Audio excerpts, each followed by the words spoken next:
Cette histoire de bateau a vu son début à Lyon, où un vieux rafio et mon envie d'aventure s'étaient donné rendez-vous. Le navire, vu son prix, est lesté d'une histoire qui l'a mis en piteux état. C'est un petit voilier acier de 8 mètres. J'ai très peu d'expérience en voile et c'est bien la première fois que je répare un bateau.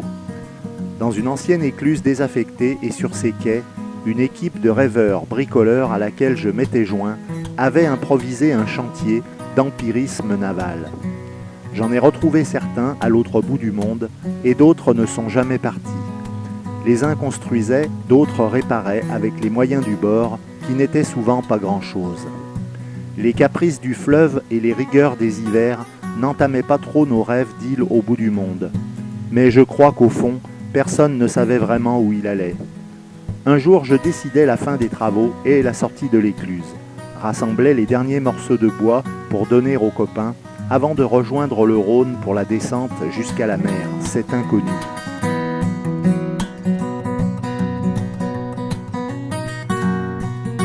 Le Rhône, évidemment, j'étais passé sur ces ponts des centaines de fois pour aller au boulot. Et je connaissais les récits de Bernard Clavel, l'écrivain du fleuve. Mais descendre son cours sur un bateau, c'est un truc que j'avais jamais fait. Mon ami Chantal embarque pour la descente du fleuve. Même pas peur. Ensuite, après avoir pris bien soin de commettre un peu toutes les erreurs de l'apprentissage de la voile, sauf celle de mettre le bateau sur les cailloux ou de tomber par-dessus bord, ce qui aurait terminé l'histoire, le rafio allait m'emmener, mais je ne l'imaginais pas encore, jusque dans le Pacifique.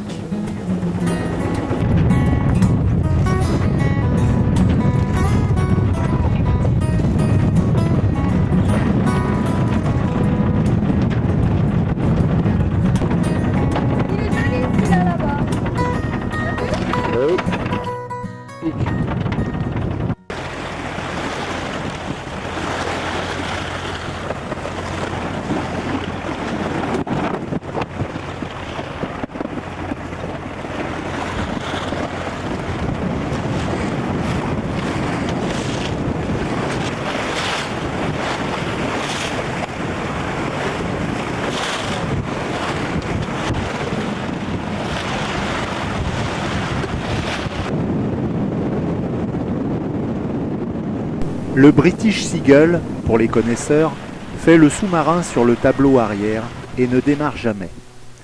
De passage à Sanary, j'en fais son ablation et installe dans le bateau un vrai moteur diesel. Cela tombe bien, car c'est une chose que je n'ai jamais faite. Avec un ami et son Vespa, nous sillonnons la région à la recherche des ingrédients périphériques au moteur. Échappement, poignée de gaz, réservoir, etc. La greffe est réalisée en une semaine et semble avoir pris.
Au début, on n'ose pas trop perdre la terre de vue.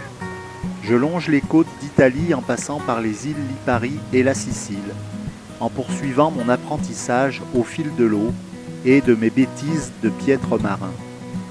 En Grèce, des équipiers voyageurs sac à dos embarquent, Joff et Jean-Claude. Joff est anglais et est un bon marin. Il m'enseigne plein de trucs. Jean-Claude, excellent cuisinier, nous régale. D'île en île, on passe de super moments. Ils débarquent à Rhodes, car pour eux, les vacances ont une fin.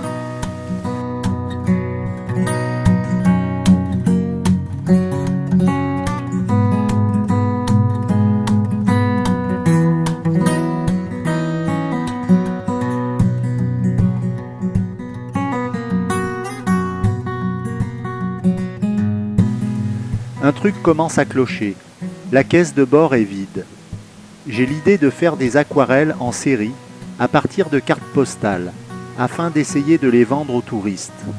C'est encore un truc que je n'ai jamais fait, mais cela marche et j'embauche quelques vendeuses.